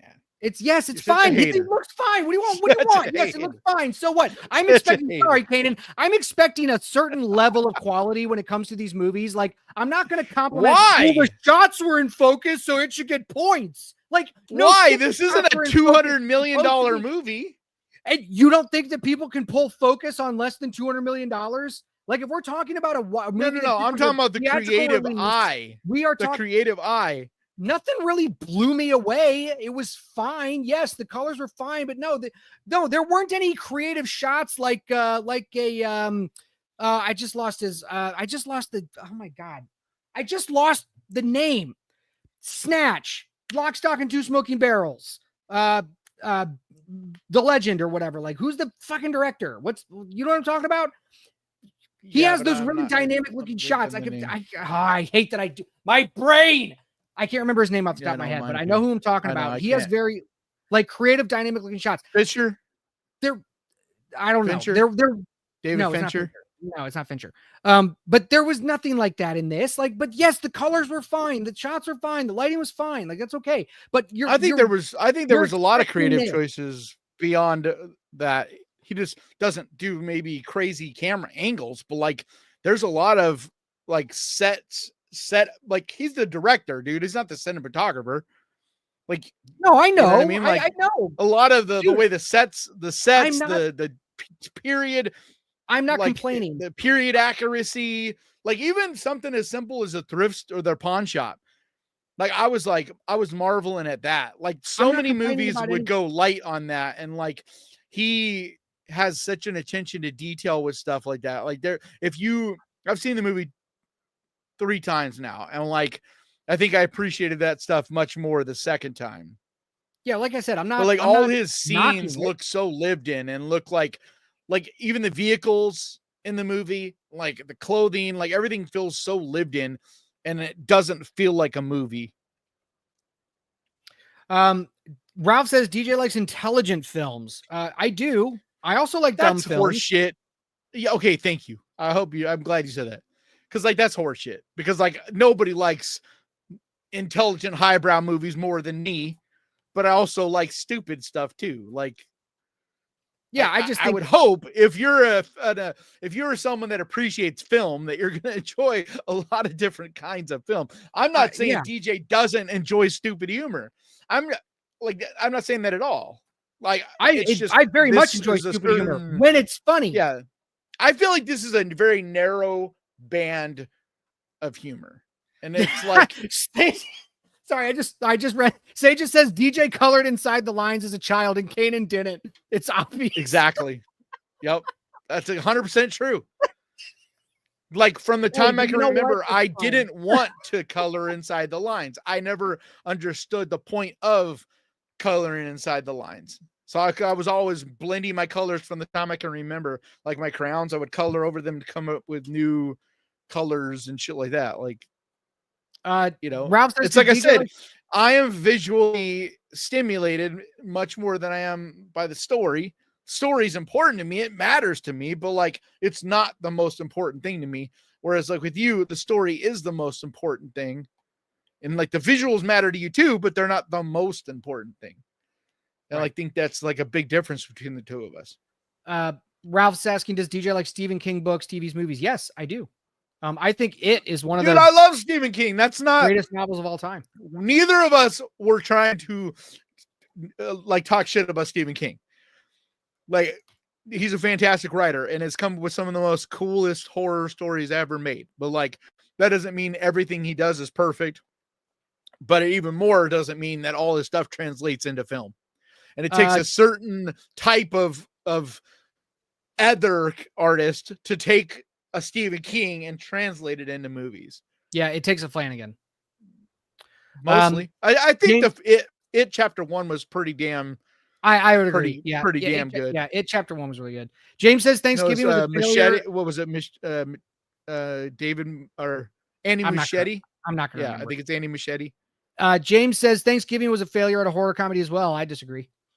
I totally disagree with that. I loved it. I thought that movie was a great horror comedy, and I'm going to watch it every Thanksgiving. So yep. Get wrecked, James. But I do get that because like I had to defend that to a lot of people. Like a lot of people did not like or think that Thanksgiving was funny at all. And I think it's hilarious, dude. But it's like that macabre sense of humor done in a certain way. I mean, like I was roaring with laughter when the chick was in the oven. Like, and even more when they pull her out. And I wasn't roaring, but I thought it was funny. And he has the dad fucking cut the turkey. Like, dude, that was so funny. Like I'm tearing up laughing right now thinking about that scene. Mac Attack says Tucker and Dale is also satirical horror, just a way better movie. I would agree. No, just a different. James there says isn't only one kind of satire or only one kind of lowbrow. Like there's so many different. But there's better executions of all of it. You take the same thing. No, because there's not just one way to make art. Right, but there is better and worse ways to make art. No. Yes. Not when it comes to taste preference. Yes, when it comes to individuals' subjective taste in art, right? But that's because, like, here's the thing: Siskel and judging Ebert, on the individual's taste themselves. It's not judging on whether or not it is a good or bad way to create art. We know that because good art persists through time. Bad art does not. That's not true. That's not true. There's been so many, it's like, this is why I have a problem with critics, right?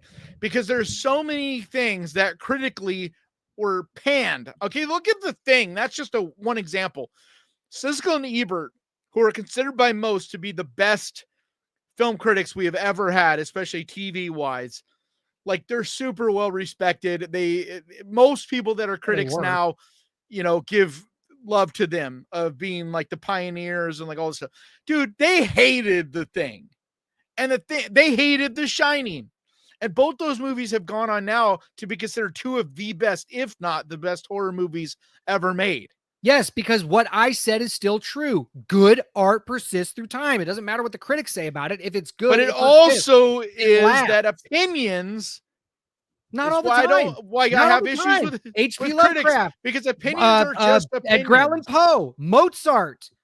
What are you talking about? You just said people's opinions also matter. They don't. I said it's why I have issues with people's opinions. It's why I have issues with critics, because when you like, if you listen to a critic and think that their opinion of something is like factual or whatever, you know what I mean? Like, it's like art is subjective. There is no such thing as good and bad art.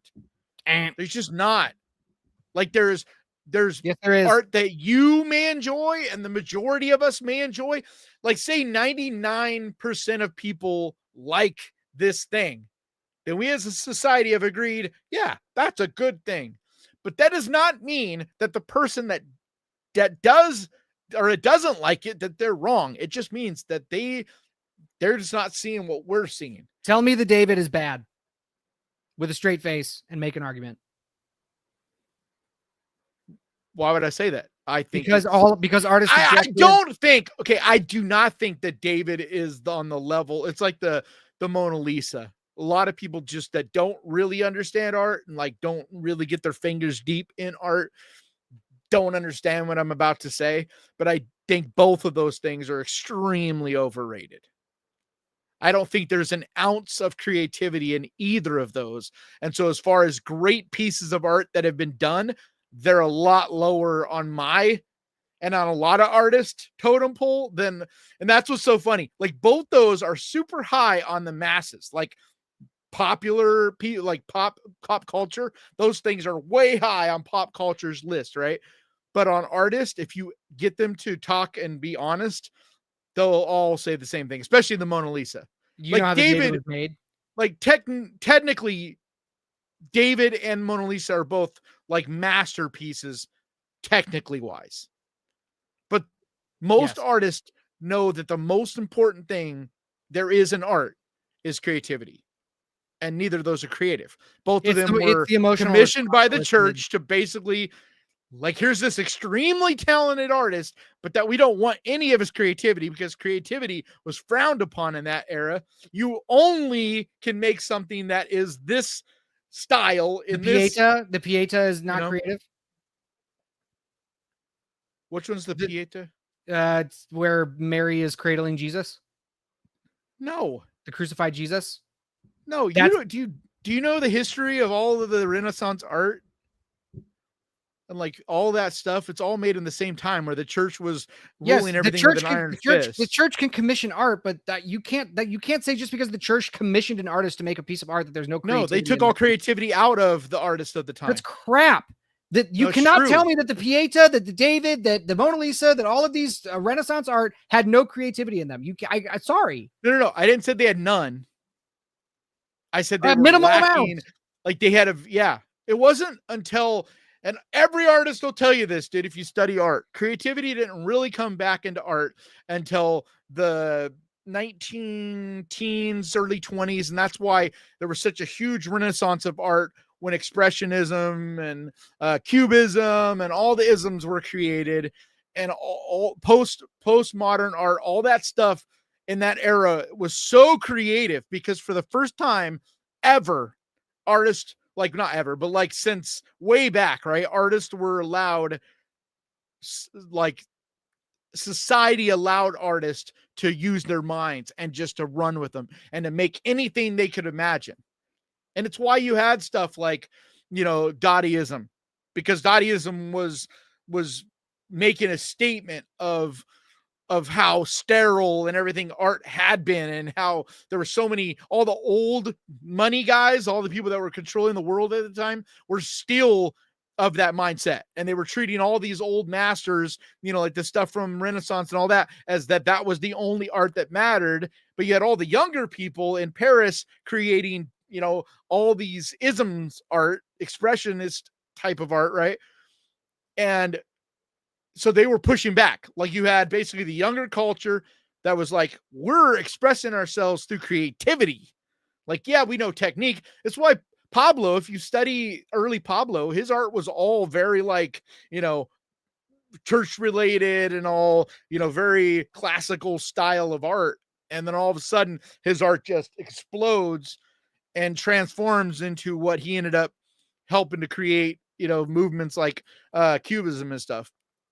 And then, you had expressionists, and then you had abstract expressionists, and then you had abstract art, and all that stuff was spawned out of the younger people being like, for the first time, we can tell the man to just fuck off and make creative art and just make whatever our imaginations can come up with. And nothing we have today would exist if it wasn't for those artists. And so, like, is the classical art beautiful? Yes. Is it talented stuff? Hell yeah. Are they the most, like, technically speaking, amazing pieces of art? Like, they're up there, like, it's amazing, right? But as far as creativity, no, the stuff's not creative. The world didn't let artists be creative.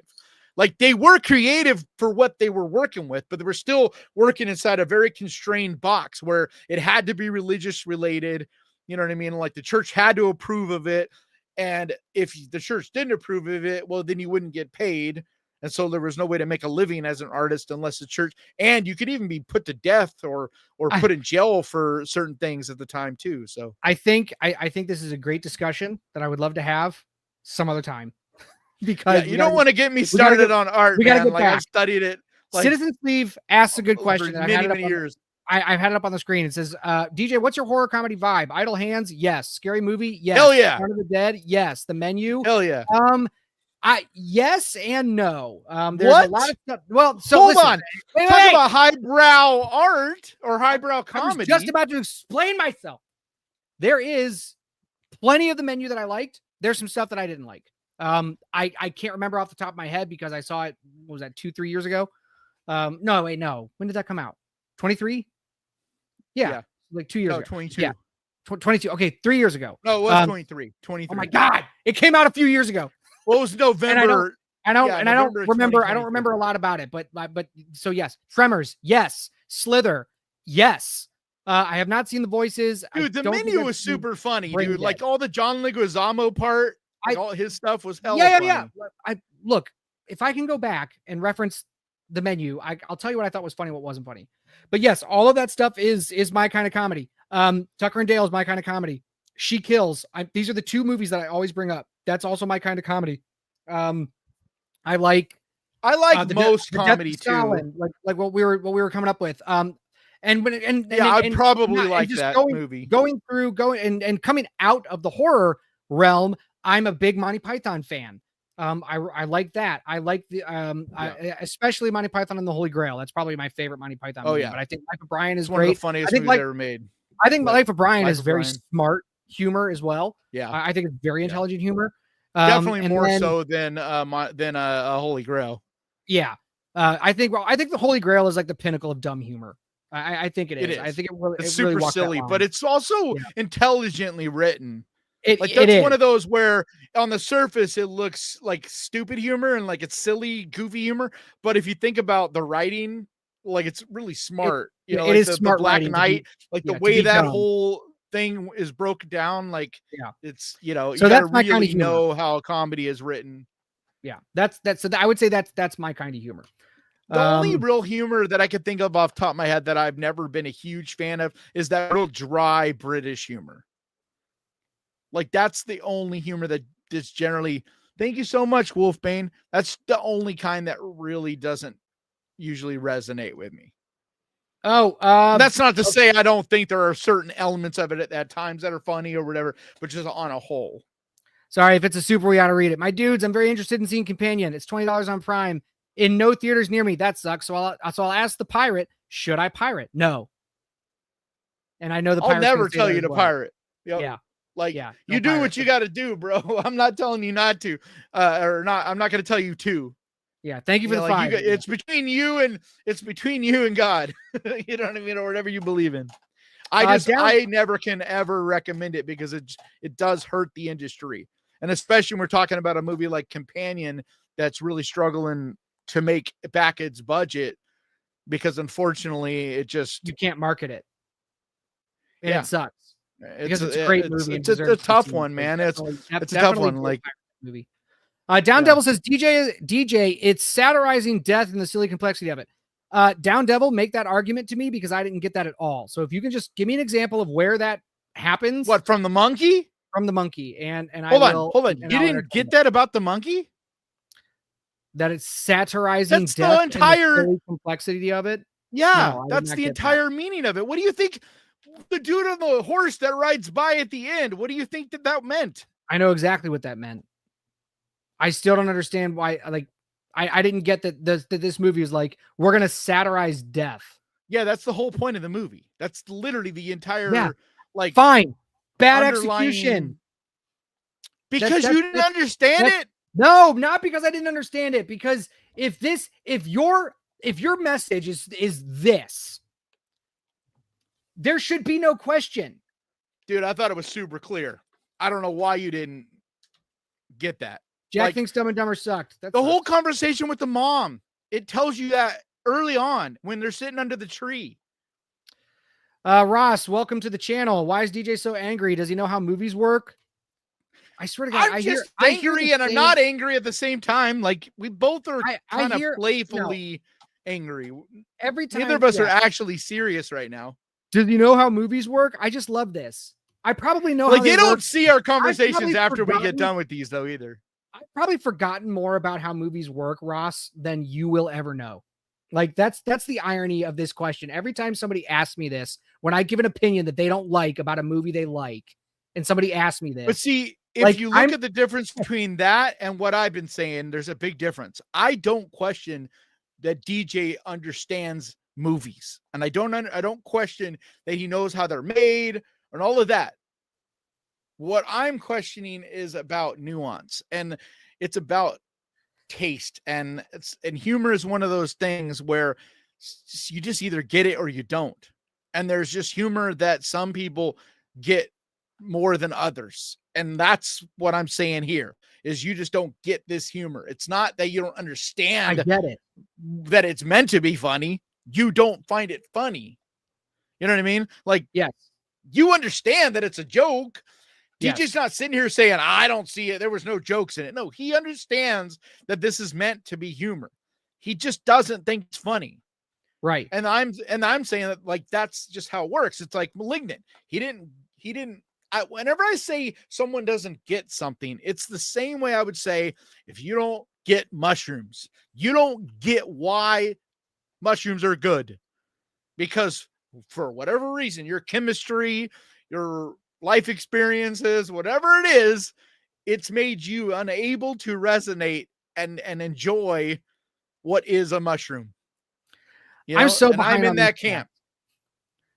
Well, we're going to get to a point where if things go good, we're at 54. So I know this might as well be Wednesday. Thank you guys for sticking around and watching us.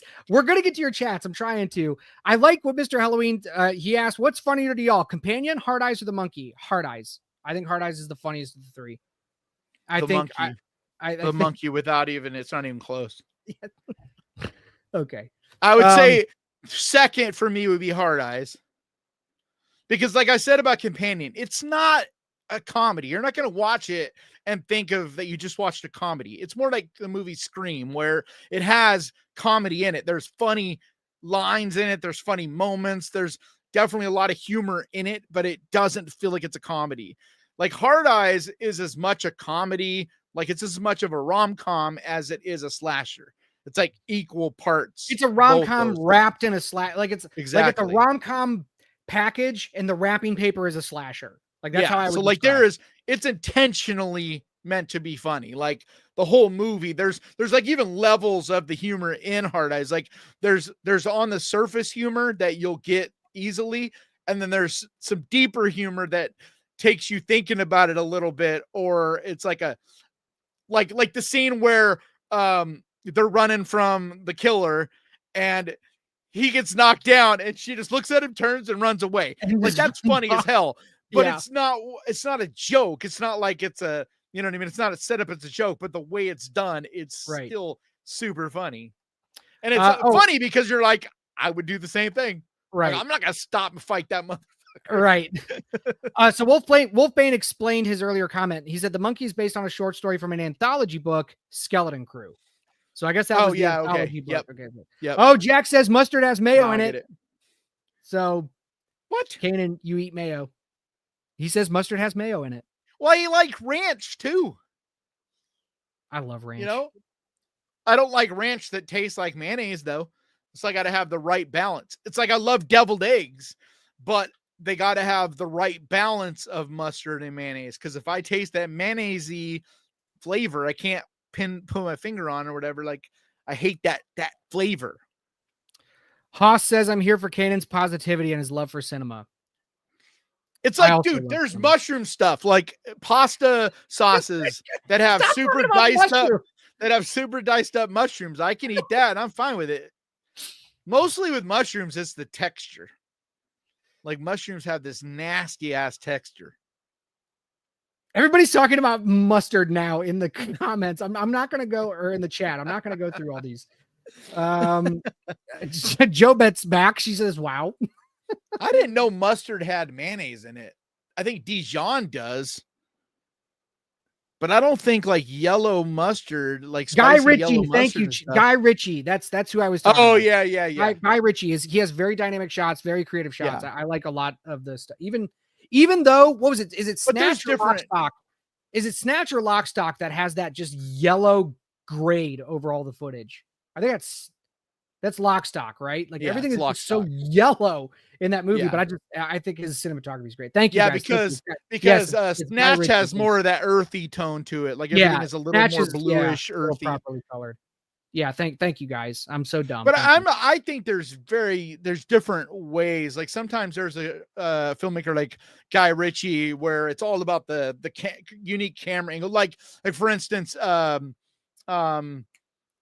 Strange Darling last year, right? It was like a lot of really interesting camera angles and shot selection, things like that.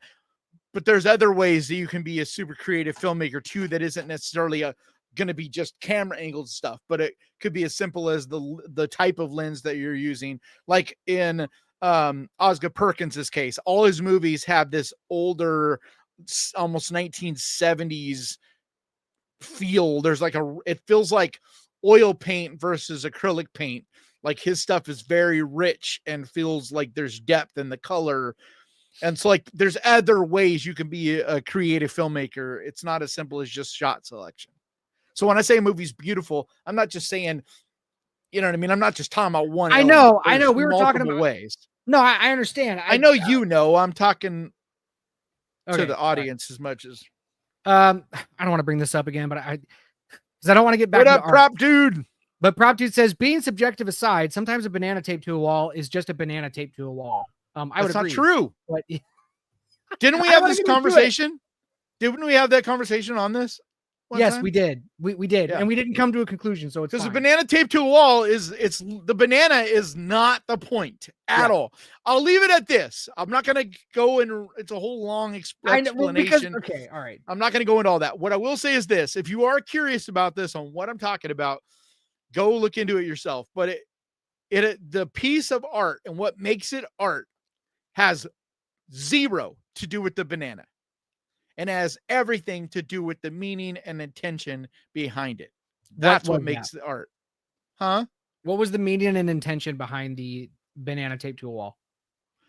Well, it's kind of dual meaning. Like the surface meaning, what the artist was intentionally talking about was he was showing the life cycle through a banana. And the reason he chose a banana is because you can watch a banana decay and die pretty fast, whereas if you like were to pick something else, it's not going to degrade and you're not going to see it go through a life cycle so fast. So that's why he chose a banana. And you have instructions when you buy that. If you were to buy that piece of art, you have instructions that tells you how often to replace the banana, what type of banana to use, and all that. And it's so you can continually have this cycle of life that is similar to like what is it called, the little sundial. It's kind of that premise, right? But then the more deeper meaning that most people won't get is that it's a statement like what Dadaism was expressing, on that people can take art too serious and treat it as this finite thing, and like, you have to wear white gloves and all this nonsense. And the artist that created the banana has a sense of humor in his art, and kind of a sick sense of humor. And so he intentionally was putting a banana on the wall, because he also, not only did he know the cycle and what the statement, right, but also that it was going to be humorous, and that it was going to be, there was a bit of ridiculousness in it, because here he is putting a fucking banana on a wall in a gallery around millions and millions of dollars of art, with a piece of duct tape holding it to the wall. And like, the fact that most people miss that is just amazing to me. And it's why most people don't understand modern art. They just don't, because modern art is not something that just like anybody can just walk up and understand. You have to, it's a learned thing. It's just like with film, like I try to talk about all the time. It takes time. You got to learn it. It's like when I say someone doesn't get something, it doesn't mean you're stupid. It's just like I said with Chinese. It's like, I'm not just gonna don't bring that back up. That was a Chinese. Terrible example. It's something that you learn. It's a bad example. Don't bring that up. No, it's not, because it takes time to learn it. It's a very complex thing that takes a lot of work to learn. And it's like that with horror movies. It's like that. Like, a lot of us think it's easy to understand horror movies, and it's because we've grown up with them. It's like watching football. If you ever try to sit down and watch football with someone that's never watched it before, like, it's the most complex thing to them. And it's so weird feeling, because you're just like, it's football. Like, it's the most easy thing to follow, but it's because we've grown up watching it. So certain things seem easy to us because we've just always lived with it. But like something like modern art, if you haven't lived with it and you haven't studied it, it doesn't make sense. Heather asked, how do you feel about Mel Brooks? I completely forgot about Mel Brooks. I think he's hilarious. Young Frankenstein. I have not seen a bad Mel Brooks movie. Yeah. Like, just thinking about it, I haven't seen one. Yeah. And he was one of the more like of that era. This guy knows comedy. Like, and before the blue era, because we started getting a lot of blue humor after Mel Brooks. But from time prior to that, I think he was probably the funniest filmmaking comedian there was. Absolutely. Because he was working in an era where you had to still be super clean. You couldn't do dirty jokes. You couldn't, if you did any kind of sex stuff, it had to be very like, really hidden. Like, you couldn't talk about like drugs. To have a roll in the hay. Huh? Frankenstein. Exactly. Would you like to have a roll in the hay? He's like, it's what? Like the Marx Brothers, the same thing, where they were working in an era where you couldn't talk about a lot of things. They were still in the code era, and yet if you're able to be super funny in that era, like, to me, it says a lot. It's like with horror. If you couldn't show any blood or gore or any of that, and you still found a way to be scary, it's a lot more impressive than if you could just, you're in this era and you could do anything. Yeah. It's a harder to do thing, but it's also harder now because you have a lot more competition. So that makes a whole different set of things that you're up against. It's like when people talk about quarterbacks, where, you'd say, oh, if you were to take Dan Marino and put him in our era, he would clean up. And it's like, well, yeah, but you also got to realize that all the guys in this era, they all have that advantage too. So it's like, you're all on equal plane. It's not like if you were to take Tom Brady, you know what I mean, and like put him back then, would, because it's like, he's up against Peyton Manning as well. he's up against, the end of John Elway and all these other guys from this era. So, Robin Hood Men in Tights is banger. Spaceballs and Robin Hood Men in Tights are Heather's favorite Mel Brooks movies. What's you guys are still talking about mustard? No, what did he say? She says there are all kinds of there are all different kinds of mustards, but original mustard does not have any mayo. What she just says is what I thought. Okay. Yeah, like he's thinking of Dijon. Dijon has mayonnaise. It has, I think, a little bit of honey and mayonnaise in it. Because I'm like, man, I'm pretty sure the yellow mustard I eat does not have any mayonnaise in it. Clever Cleaver says the trailer for The Monkey should have been you two having this conversation for a few minutes. They would be pulling above profit right now just from intrigue. Did you see what was it? Them? Who was they did really interesting marketing where they made movie posters recently where it was like, I think it was The Monkey, where it was just like, I forget what they did, but it was just text. It was like a poster with just text, and I forget what it was about, but it was a really interesting way of doing marketing. Yeah. I think it was The Monkey, but I forget what it was. Jimmy's random content says, howdy, new to your channel. Hi, Jimmy. Welcome. What's up, Jimmy? So far, he says, I do random art, but some art is just money laundering. I've heard this, and I'm sure that happens. And but that's not the artist. Right, but that's not the artist. Mr. Wonderful, what's that's up? Also like a misconception, because it's like the artists don't set the amount of money that their stuff sells for.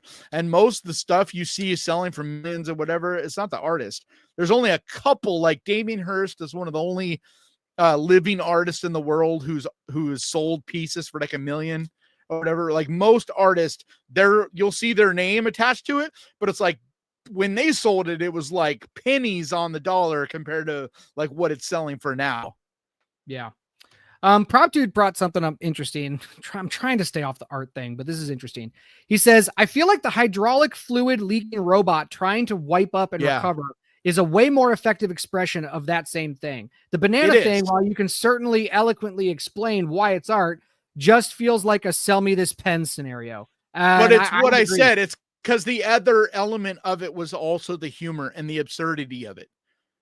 That's why it's a different thing. I 100% agree that the hydraulic robot, and most people do, and the other one that's amazing that did the similar thing was Damien Hirst piece. I think it's called 1,000 Years, and it was the hunk of dead cow flesh on the bottom of a glass chamber with a fly zapper above it, and then flies. And the flies were basically, there was like this life cycle continually of the flies flying up, being zapped and dying, falling down and becoming part of the mess that the flies were birthed in and ate and lived off of. And it was like this, cycle. Like there's lots of artists that have done very similar, like they're saying a very similar thing with their art. So it's not like that there's not lots of other artists that have had a similar statement and done art that's shown that. There's, millions of paintings that I've done stuff, like there's tons of stuff that have to do with the cycle of life in one way or another. But it is unique because who would think of taking a banana and, like I said, you're taping it with duct tape to a wall and it's surrounded by hundreds of millions of dollars in art. Because like where that piece was displayed was at Art Basel. So it's like literally the highest, most wealthy people in the entire world. All the celebrities go there. It's like the who's who of the art world meets Hollywood, meets fashion. They're all there, right? During that art week each year. And here he is putting this fucking banana with duct tape on the wall. Like there's a lot of it had to do with the absurdity and the statement of that was just as much, if not more, of what it was about than just the life cycle element. Mr. Halloween says, changing gears here. Any news on Crystal Lake series and what direction they're going with? Not that I've heard. It's supposed to be in the works still. They cast forget her name, but the caster, the woman who will be playing Jason's mom. And like, we still don't know. We don't know anything. Like, based on the casting, she's going to play a significant role in this, but we don't know, like we've only heard that Jason is still going to be at a full-on adult at some point. But like, we don't know if it's going to be like 1 or 2 episodes of him being a kid and then drowning. You know, we don't know how far away they're going to go from the original movie, if they're going to go in a totally different direction. Like, who knows? Like, there's a lot of things that could be done here. There's a lot of rumors that this is going to lead to ultimately us having Friday the 13th movies again. But yeah, they haven't really, because there was one direction that it was going, and then they completely stopped all production, got totally different new directors and new writers and all that, and have kind of started over, is what we've heard too. So like, yeah. Sage says, I am passionate about condiments, because it's in all caps. To the power of condiments. Poetry. Mr. Wonderful says, poetry is art and some people don't understand it, i.e. the Cask of Amontillado. If anyone has read it, may not understand it at first, but think they do. Yeah. MacTech says, question, with the Universal Monsters Monsterverse failing multiple times, how would the two of you go about making a connected classic Monsterverse? So here's how I would do it. I don't know how aware everybody here has probably seen the Christmas claymation movies. I forget what the filmmakers are, but like Rudolph the Red-Nosed Reindeer. Yeah. Everybody's seen those claymation ones. Yeah. Stop motion. Well, they weren't claymation. Sorry, stop motion. Thank you. The stop motion Christmas movies. The name of the people that made that's two. I know. Two I names. can't. Yep. It's on the tip of my tongue. I can't remember because I'm an idiot. But they made a Rankin Bass. Thank you, Seja. Thank you, Rankin Bass. They made a Halloween, not really Halloween, but like monster themed movie called Mad Monster Party. Mm-hmm. And I just watched it like last week, and it was great. And what they did, the story is Dr. Frankenstein is the head of the Monster Society, which is Dracula, the Mummy, Dr. Jekyll and Mr. Hyde, Creature from the Black Lagoon, Wolfman, and he is retiring.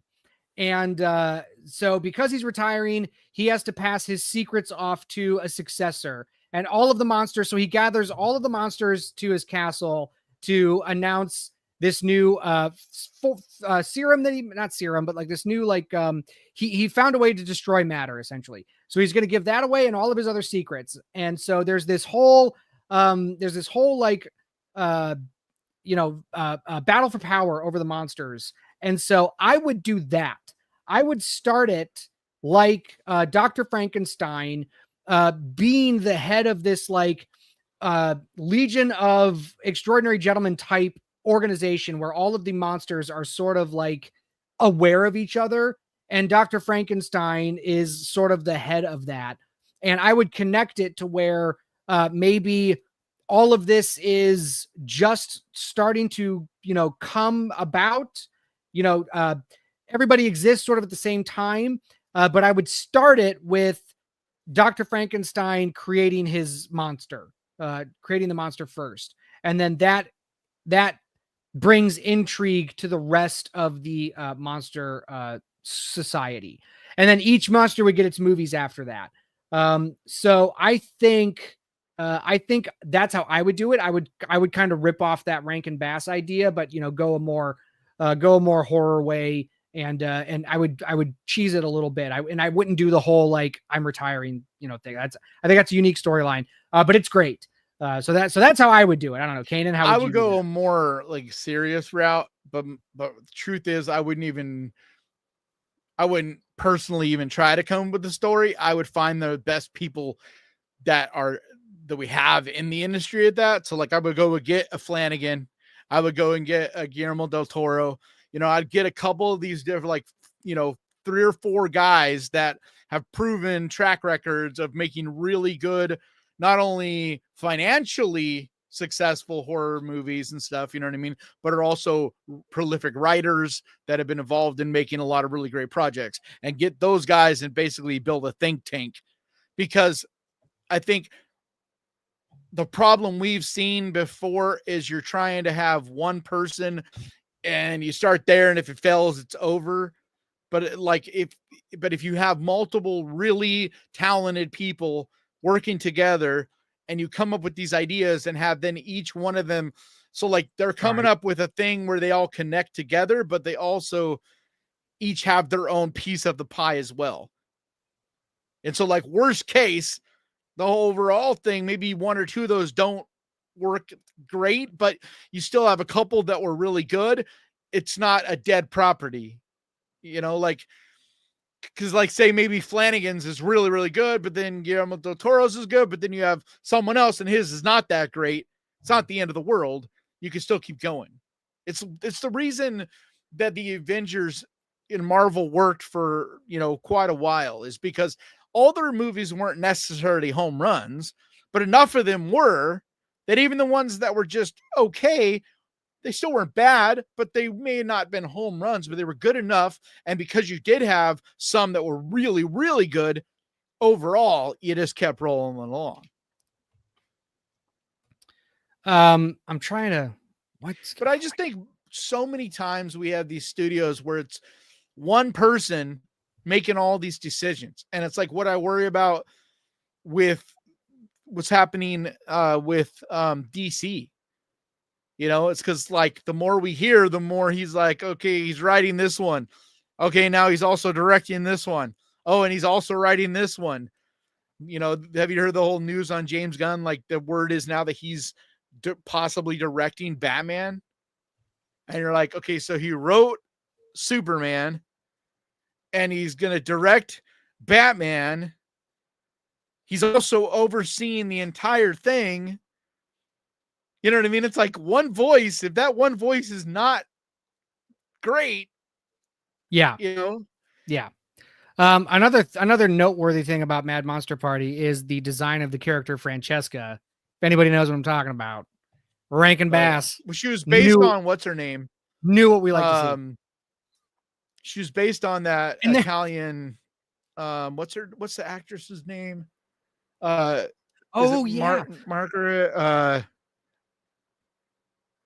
I don't remember, but there's a lot of celebrity influences on a lot of these characters. Well, they're voiced by, and it, like there was, I'm trying to remember. Isn't Vincent Price? Didn't he do one of the voices? He's Dr. Frank. No, not Vincent Price. No, he's Dracula, right? No. Boris Karloff. Boris Karloff is Frankenstein in this. Yeah. But yeah. So and there's honestly there's a cat fight in this movie. And it's I haven't seen it in a long time. Where did you see it? I watched it on the archive. So if you go to the archive, there's a MP4. On the film, the free. Yeah, there's an MP4 you can watch. It's the whole thing. But how does no one owe the rights to that? How is it royalty free? I don't think it is, but if you go to the archive, you can watch it. That's wild, because usually everything on the archive is royalty free. That's why it's hosted there. I thought. Well, I don't know. You can watch all of Mad Monster Party there on Internet Archive. Yeah. Gail Garnet or Garnet. Can never tell. That's not who I was thinking of. Oh, well, that's. But anyway, yeah. So great movie. It's very before cute, her time. Very funny. So I would do that, but anyway, yeah. So anybody, if you haven't watched Mad Monster Party, go do it. It's great. It's funny. Okay. What else? So you would go a more humor route? No, I would. No. That's just how I would set it up. I would just, so if I were to set up the Universal superhero world, a little funny-ish or a little lighthearted, it doesn't sound super horror. You can have like a Legion of Extraordinary Gentlemen type where you have all of these famous characters that are aware of each other, but that doesn't have to be doesn't have to be comedy. I don't know. I guess maybe it's just. You don't think any of these people, like if they were to exist all at the same time, you don't think they would have heard? You don't think Dr. Frankenstein? You don't think Dracula would have heard of a character like Dr. Jekyll and Mr. Hyde? I mean, Frankenstein definitely would because it's science. Well, I mean, there's that kid movie. I'm spacing on a name. Yeah, well, somebody in the chat also said that. Yeah, like that's the premise of that. Is like Frankenstein's the leader, or I mean, Dracula is basically the leader. Why am I spacing on the name of the movie? It's like one of my favorite 80s. Like it's Monster Squad. Yeah, Monster Squad. Yeah, and that's basically that. Yeah, so I mean, I guess I just don't think villains would ever team up. Why? Like that's not how I would vision it. As like, I don't think the world comes together because they work together. I feel like, well, what if maybe you have a group of good guys that work together to fight off these different villains? Yeah, but like, what if I don't think the universe has to have them the villains working together. Why? Okay, but to comic book. No, it doesn't feel like comic book fine. Because a lot of what makes these horror villains what they are is because they are in isolation. You know, they're all alone and fucking demented psychopaths, you know?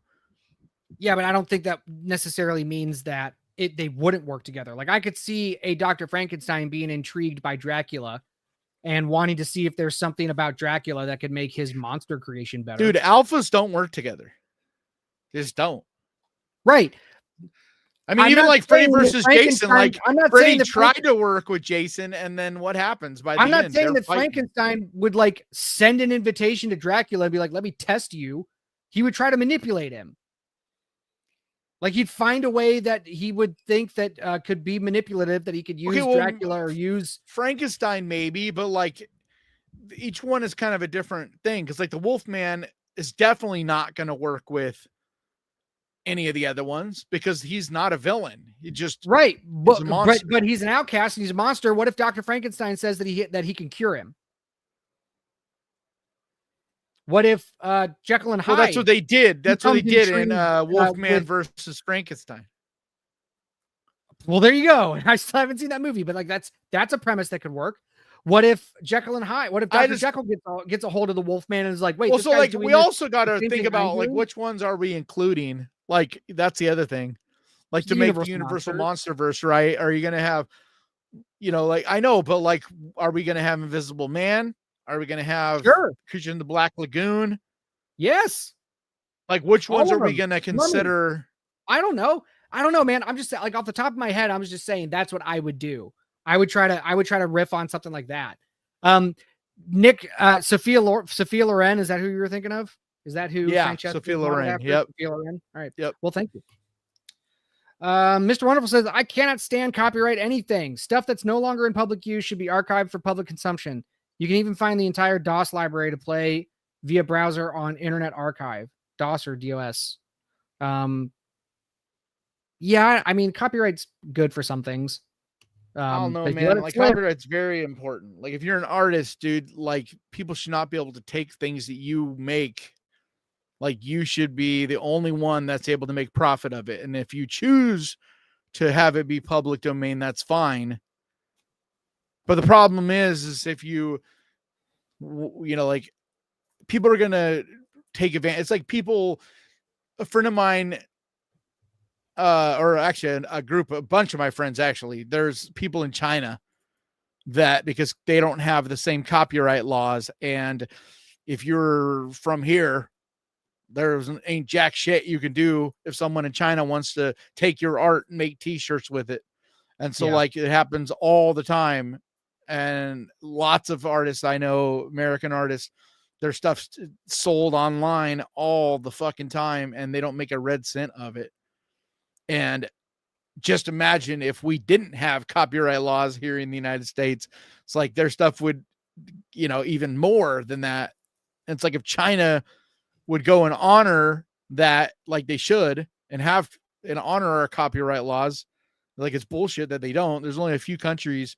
Most countries do honor, like most the modern or like the, what do you call it? The more, you know, the UN countries honor our copyright laws. And so like if you have a law here, they you can't just use it willy-nilly like in England or in the UK. You can't just do whatever with an American's art over there. Like you can press charges stuff. Yeah, see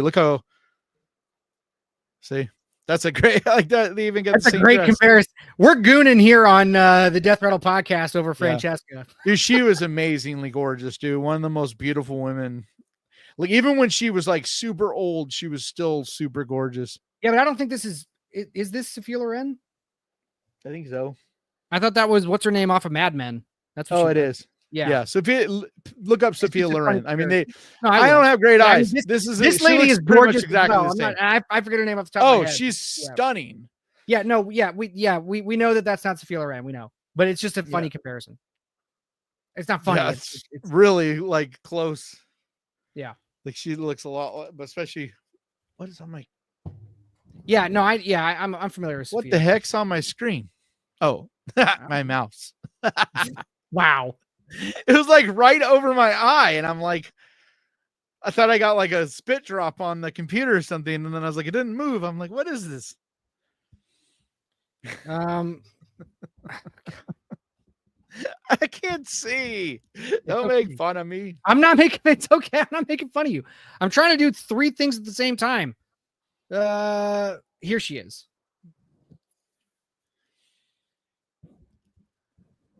Ta-da. Pretty sure it's who I'm thinking of. Yeah, that's her. That's not a good picture as a comparison, though. Like you'd have to get one where she's a redhead and she looks like literally the doll is made after her. But that's when that is when she was super young. Like it was made off of her, like, cause that's like before she was super, super famous, but like she was like from the 70s and 80s, like era, like late 70s, early 80s. I think a lot of black and white. There's just a lot of black and white pictures of her. Yeah. But like, trying to remember what movies she would have been in where she would have looked that way. But like later in life, when she was like in her late 20s and 30s is when she looked more like that little doll.